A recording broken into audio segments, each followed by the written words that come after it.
জীবনের অর্থ কী? তোমার জন্ম নগ্নতার মধ্য দিয়ে এবং তোমার মৃত্যুও নগ্নতার মধ্য দিয়ে।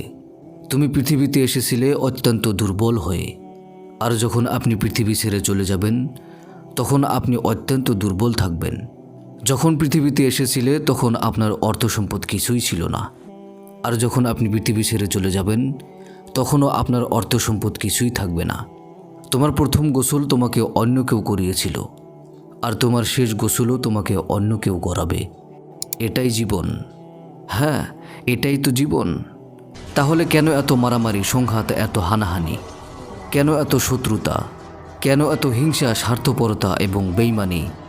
সকলের প্রতি দয়াশীল হন, ভালো কাজ করুন। জীবন খুবই সংক্ষিপ্ত।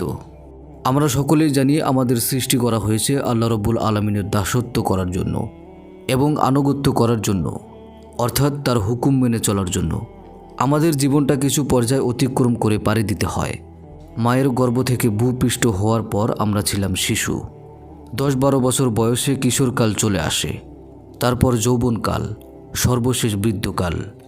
সামান্য এই সময়টুকুর মধ্যেই আমাদেরকে জীবনটাকে পরিসমাপ্ত ঘটে যায়। এটুকু সময়ের মধ্যে আমাদের সৃষ্টিকর্তার আনুগত্য করতে হয়, নিজের জীবিকা নির্বাহ করতে হয়, একটি পরিবার গঠন করতে হয়, দায়িত্ব পালন করতে হয়। মোট কথা হলো, জীবনের মূল উদ্দেশ্য হলো আমাদের সৃষ্টিকর্তার আনুগত্য করা, দুনিয়াতে সুখময় থাকার জন্য চেষ্টা করা, সর্বশেষ চিরসুখীময় জান্নাতের জন্য সৃষ্টিকর্তার আদেশ নির্দেশ মেনে চলা। সুতরাং জীবনকে মহৎ কাজে উৎসর্গ করুন, সর্বদাই নিজের ও মানুষের কল্যাণ করুন, অনর্থক কাজ থেকে নিজেকে বিরত রাখুন। তাহলেই দেখবেন আল্লাহ রব্বুল আলামিন পরকালে আপনার কল্যাণ করবেন।